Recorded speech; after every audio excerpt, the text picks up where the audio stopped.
Kumusta ang araw nyo mga bata? Nandito na naman ang inyong Kuya Jacob para sa isa na namang istorya ko sa inyo mula sa Korea. Makinig mabuti mga bata. Noong unang panahon, sa isang malayong kaharian sa Korea, may isang hari at reyna na matagal nang naghahangad ng isang lalaking tagapagmana. Ano man ang mangyari ay kailangang mabigyan mo ako ng anak na lalaki. Gagawin ko ang lahat upang magsilang ng isang prinsipe mahal na hari. Para sa kanila, ang pagkakaroon ng prinsipe ay simbolo ng kapangyarihan at pagpapatuloy ng kanilang lahi. Lumipas ang ilang mga taon ay sa wakas na buntis na ang reyna. Umaasa ang lahat na isang lalaki ang isisilang ng reyna. Sabihin mo, Alipin, ano ang kasarian ng aking anak? Kamahalan, ang isinilang po ng mahal na reyna ay isang prinsesa. Nagbakasakali ang hari na baka sa susunod na pagbubuntis ng reyna ay lalaki na ang magiging anak nito. Subalit, nakakakanim na silang anak ay puro mga babae ang mga naging anak nila. Hindi ba't ang sabi mo sa akin ay bibigyan mo ako ng anak na lalaki? Sa huling pagkakataon kapag babae muli ang iyong isinilang, ay hindi mo magugustuhan ang gagawin ko! Nabuntis nga ulit ang reyna sa pang-7 pagkakataon. Takot ang buong kaharian sa maaaring gawin ng hari kapag babae muli ang kanyang pang-7 anak. Kaya ang buong kaharian ay nagdarasal na sana'y prinsipe na ang isilang ng reyna. Isinilang na ba ang aking prinsipeng tagapagmana? Patawarin niyo po kami. Patawad po, kamahalan. Huwag mong sabihing babae muli ang isinilang ng reyna! Opo, kamahalan. Kaawaan niyo po kami. Ipatawag ang shaman ngayon din! Alam niyo na bang nagsilang daw muli ang ating ina ng isang prinsesa? Ayoko sa kanya! Aagawin niya lang ang atensyon sa atin ng ating ina! Shaman, hindi ba sinabi mo sa akin noon na maaring sumpa ang dahilan kung bakit hindi ako magkaanak ng lalaki? Opo, kamahalana. Kung ganon, sabihin mo sa akin kung papaano mapuputol ang sumpa! Kinakailangan niyo pong pag-isipang mabuti, kamahalan, sapagkat mabigat ang hinihinging kapalit ng sumpa. Ano ang hinihingi nitong kapalit? Handa kong ibigay ang lahat, magkaroon lang ako ng anak na prinsipeng tagapagmana. Kailangan pong mawala ang huling bunga ng sumpa, mahal na hari. Ang prinsesa na kakasilang pa lamang ay kailangang mag-alay ng buhay ng... Ang prinsesa? Niloloko mo ba ako, shaman? Patawad, kamahalan. Ngunit kung hindi niyo yun gagawin ay tuluyan ng walang magmamana ng inyong trono. Ngunit ang prinsesa ay akin pa ring anak, shaman. Paano ko gagawing ialay ang buhay niya? Kayo po ang magdesisyon, kamahalan. Buong gabing pinag-isipan ng hari ang kanyang magiging desisyon kung ano ang nararapat niyang gawin. Unong kawal, ikaw ang inaatasan kong gumawa ng napaka-importanting misyon na ito. Siguraduhin mong magagawa mo ng tama. Magtungo ka sa silid kung saan nandun ang prinsesang bagong silang. Kunin mo ang prinsesa at wakasan ang buhay niya sa kagubatan na. Tiyakin mong walang ibang makakakita sa gagawin mo. Ngunit kamahalan, hindi ko po magagawa sa prinsesa na siya ay aking paslangin. Sinusuway mo ba ang utos ng iyong hari, kawal? Hindi po, mahal na hari. Masusunod po ang inyong utos. Walang magawa ang kawal kundi sundin ng hari, kaya kinuha niya ang prinsesa. Pakiusap, mahal kong hari. Huwag mong gawin ito sa ating anak. Mahal na reyna, hindi lamang ako ama ng ating mga anak. Ako ay isang ama at hari ng buong kaharian. Ngunit, mahal na hari, ang ating anak ay sanggol pa lamang. Bakit siya ang dapat magsakripisyo? Ito ang utos ng iyong hari, mahal na reyna. Ano't sinasalungat mo ito? Narinig ko ang usapan niyo ng hari kanina. Bakit mo yung ginawa? Sapagkat malaki ang utang na kailangang pagbayaran ng angkan ng hari sa akin. Pero bakit ang prinsesa ang sinabi mong kailangang mawala? Nagkaroon ako ng pangitain 1 taon na ang nakararaan. Ang prinsesa na yun ang siyang sisira sa aking mga plano, kaya kailangan niyang mawala.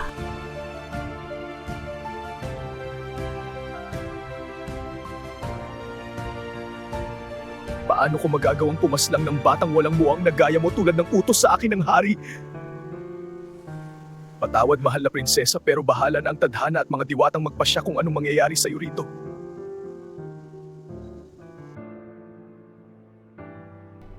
Nagawa mo ba ng maayos ang iniutos ko sa iyo, kawal?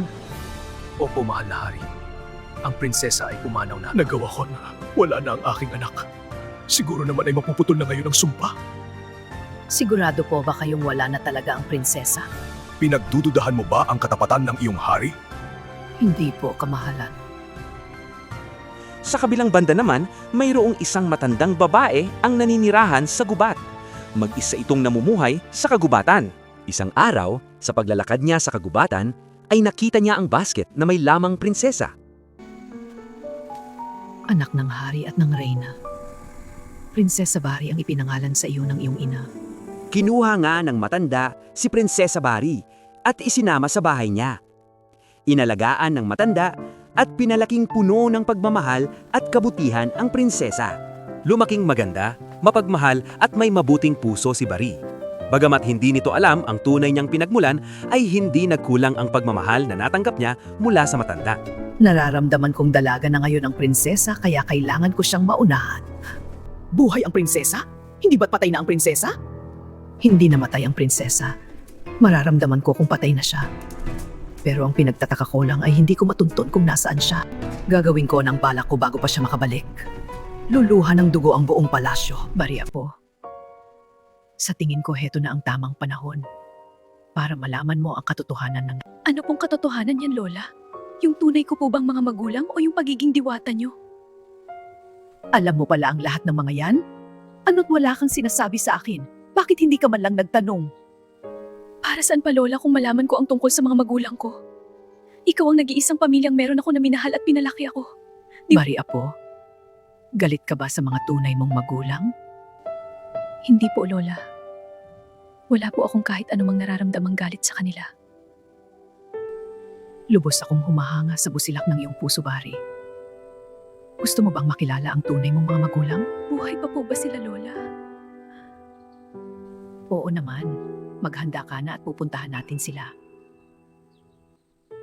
Sa palasyo naman, biglang nagkasakit ng malubha ang hari at ang reyna. Ni isang doktor ay walang nakakaalam kung paano sila mapapagaling. Anong ginagawa mo dito, Alipin? Sinong nagbigay ng pahintulot na pumasok rito? Mahal na prinsesa. Ang kalagayan ng mahal na hari at ng reyna ay lalong lumulubha. Ano naman ang gusto mong gawin ko sa bagay na yan? Hindi ba trabaho mo yan? Bakit hindi mo gawa ng paraan? Mahal na prinsesa, may isang magaling na manggagamot akong kinausap at napag-alaman naming isang kulam ang dahilan kung bakit nagkagano ng hari at ang reyna. Pero ang tanging makagagamot lamang sa kulam na ginawa sa kanila ay ang tubig ng buhay na makukuha lamang sa tinatawag na lupain ng mga patay. E di magpapunta ka roon ng mga kawal para kumuha ng kung anong tubig na iyan. Yun nga po ang problema, kamahalan. Kinakailangang kadugo o pamilya ng may sakit ang kailangang kumuha sa tubig, kung hindi ay hindi rin ito gagana. Sinasabi mo bang dapat ay isa sa aming magkakapatid ang kumuha ng tubig ng buhay? Opo, mahal na prinsesa. Sige, makakaalis ka na. Kakausapin ko ang aking mga kapatid tungkol dyan. Mag-usap tayo tungkol sa kalagayan ng ating ama at ina. Kinulam daw sila at gagaling lang daw sila pag nakainom ng tubig ng buhay. Ang problema ay dapat isa sa ating magkakapatid ang kailangang kumuha ng lunas para sa kanila. Sino ang may gusto sa inyo? Hindi ako pwede. Di ako sanay sa labas ng palasyo. Ako din! Hoy kayong dalawa. Imbis na nag-aaral kayo dyan, bakit hindi kayo tumulong sa problemang kinahaharap ngayon ng buong palasyo? Kinulam daw ang ating ama at ina kaya kailangang isa sa ating magkakapatid ang maglakbay at kumuha ng tubig na makagagamot sa kanila. Hindi ako pwede dahil hindi ako sanay sa labas ng palasyo at ganun din ang ating ibang kapatid kaya isa na lang sa inyong dalawa ang gumawa. Ano? Pero nag-aaral kaming dalawa at hindi kami pwedeng lumiban doon? Anong gusto niyong sabihin na pabayaan na lang nating mamatay ang ating mga magulang? Wala talaga kayong mga silbi! Lola, hindi po ba heto ang palasyo ng hari? Ano po ang ginagawa natin dito? Hindi ba pupuntahan natin ang iyong tunay na mga magulang?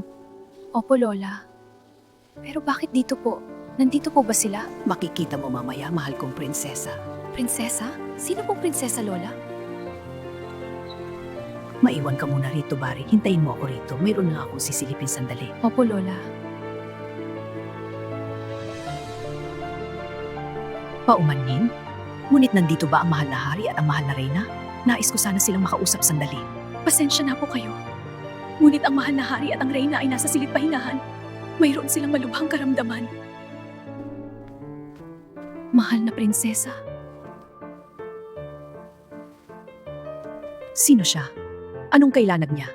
Gusto daw po sana niyang makausap ang mahal na hari at ang reyna. Oo nga po pala, mahal na prinsesa. Nakausap niyo na po ba ang iba pang mga prinsesa? Oo, pero ni isa sa kanila ay walang gustong gumawa. Naku, paano na po ngayon, mahal na prinsesa? Tiyak na hindi na magtatagal ang buhay ng mahal na hari. Mawalang galang na po, mahal na prinsesa. Maari ko po bang malaman ang karamdaman ng mahal na hari? Ang hari at ang reyna ay tinamaan ng kulam. Ang tanging makagagamot lang sa kanila ay tubig ng buhay na makukuha sa lupain ng mga patay. Ngunit dapat isa sa kadugo o pamilya ng hari lamang ang maaaring kumuha ng tubig ng buhay. Pero wala ni isa sa aming magkakapatid ang gustong gumawa nga. Mayroon pa pong isang prinsesa na maaring gumawa. Ang bunsong prinsesa. Ang pampitos anak ng hari at ng reyna. Nababaliw ka na ba? Ang pampitong prinsesa ay matagal nang pumanaw. Hindi po, mahal na prinsesa. Nakita at pinalaki ko ang iyong kapat, siya hindi napaslang. Huwag kang magsisinungaling, matanda. Lapastangan ka! Ano po bang makukuha ko kung magsisinungaling ako? Ang iyong kapatid ay sanay sa labas ng palasyo, maaaring siya ang makakuha ng gamot daw. Kung ganun, nasaan ang sinasabi mong kapatid ko? Dalhin o siya sa silid pahingahan ng hari at doon tayo magkita-kita. Hoy babae, sino ka? Anong ginagawa mo dito? Bakit ka nakaharang sa daan ng prinsesa? Pasensya na po kayo, hindi ko po alam na bawal po pala ang simpleng tao dito. Saang bundok o kuweba ka ba nanggaling na babae ka at mukhang napakatanga mo? Umlis ka rito, bawal dito ang mabahong tulad mo! Apo, bakit ka umiiyak? Wala po, Lola, napuwing lang po ako. Tara na, Apo, at puntahan na natin ang iyong mga magulang. Bari, Apo, sila ang iyong mga magulang. Ang hari at ang reyna, Lola? Oo, ikaw ay isang tunay na prinsesa ng kaharian na ito. Pero, paano po, Lola? At anong nangyari sa kanila? Noong ikaw ay bata pa, isang kawalang nag-iwan sa iyo sa kagubatan. Nakita kitang nag-iisa sa gubat at kinuha kita. Kung ganun, ano po ang nangyari sa aking mga magulang? Bakit po sila nagkaganyan? Isang kulam na tanging tubig lang ng buhay ang makasasakip sa kanila. Ngunit walang gustong gumawa nito dahil sobrang delikado ang pagkuha noon. Gagawin ko po, Lola. Ako na po ang maglalakbay upang makuha ang gamot nila. Ngunit Bare, lubhang delikado para sa iyo ang paglalakbay. Hindi mo yung kakayanin. Gubat, bundok, disyerto at dagat ang kailangan mong lampasan. Pero Lola, kung hindi ko yung gagawin, sino ang gagawa? Mamamatay sila pag walang kumilos. Sige, Apo, kung talagang desidido ka na, sige, maglakbay ka. Asahan mong gagabayan ka ng pagmamahal ni Lola. Walang takot na naglakbay nga si Bari para iligtas ang buhay ng kanyang mga magulang.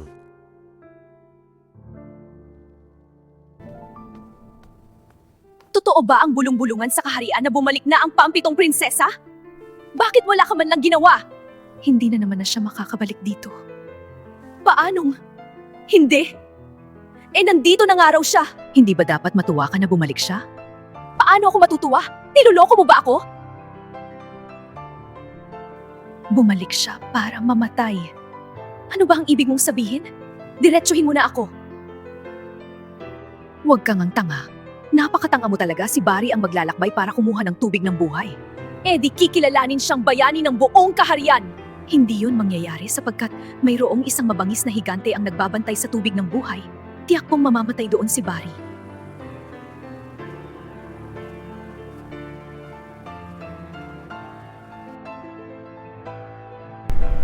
Ang lakas ng loob mong pumunta dito sa aking kaharian. Gusto mo na bang mamatay tao? Magandang araw sa'yo, higante. Hihingi lang sana ako ng tubig ng buhay, dakilang higante. Hindi ako isang higante. Ako ang Diyos ng kamatayan. Nagpapatawa ka ba, tao? Bakit naman kita bibigyan ng tubig ng buhay? Dahil alam kong mabait ka. Pinapatawa mo ako, tao. Umalis ka na rito bago pa kita kainin! Hindi ako aalis hanggat hindi mo ako binibigyan ng tubig. Dito lang ako. Sige lang, tao. Manatili ka rito hanggang sa mamatay ka. Ilang araw, nanatili si Bari sa loob ng kuweba kasama ang Diyos ng kamatayan. Nakita nito ang determinasyon ni Bari na makakuha ng tubig ng buhay. At talagang nakatulog ka pa rito. Hoy tao, gumising ka dyan. Ilang araw ka na rito. Ano ba talaga ang gagawin mo sa tubig ng buhay? Ang aking mga magulang ay may malubhang karamdaman. Kailangan ko ang tubig ng buhay para sila ay mailigtas ko. Ramdam ko ang busilak mong puso. Kaya sige na tao. Maaari ka nang kumuha ng tubig ng buhay at umuwi ka na sa iyong mga magulang na. Sabi ko na nga ba at mabait ka. Maraming salamat, Higante. Lumayas ka na bago pa magbago ang isip ko. Masayang nakakuha ng tubig ng buhay si Bari. Dali-dali itong naglakbay pabalik sa palasyo ng hari. Lola, bakit ka umiiyak? Lola, nagawa ko. Nakakuha ko ng tubig ng buhay. Gagaling na ang hari at ang reyna. Apo Polina, nahuli ka na. Pumanaw na ang hari at ang reyna.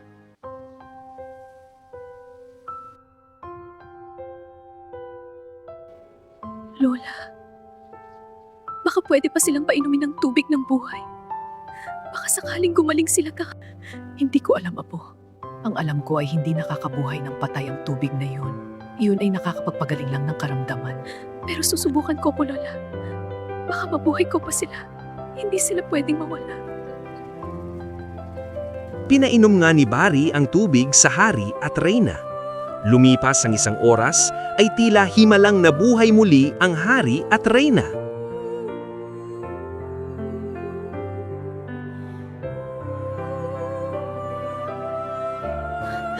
Ang aking Bari. Bumalik na ang aking anak. Patawarin mo ako, anak ko. Prinsesa Bari, aking bunsong anak. Nalaman kong ikaw ang nagligtas ng aming buhay. Patawad anak sa aking nagawa bilang paghingi ko ng tawad at pasasalamat na rin sa iyong ginawa. Ikaw ang gagawin kong tagapagmana ng trono. Dito ka na, manirahan anak, kasama namin. Pasensya na po kayo. Ngunit hindi ko kayang iwanan ang lola ko. Pwede naman tumira dito ang lola mo, anak. Hindi po komportable ang lola ko na tumira sa palasyo. Huwag po kayong mag-alala, dadalaw po ako lagi. Kung ano ang magiging pasya mo, ay rerespetuhin namin anak. Masayang bumalik si Prinsesa Bari sa kabundukan kasama ang kanyang mapagmahal na diwatang lola. Samantalang ang masamang shaman naman ay binawian ng buhay dahil bumalik sa kanya ang kulam na ginawa niya sa hari at sa reyna. Ang 6 naman na mga kapatid ni Bari ay pinarusahan ng hari dahil sa pagiging makasarili at arugante ng mga ito. Ayusin niyo naman ang pagwawalis niyo! Ang moral lesson ng kwentong ito ay huwag magtatanim ng sama ng loob at maging mapagpatawad, mapagkumbaba at mapagmahal sa ating kapwa.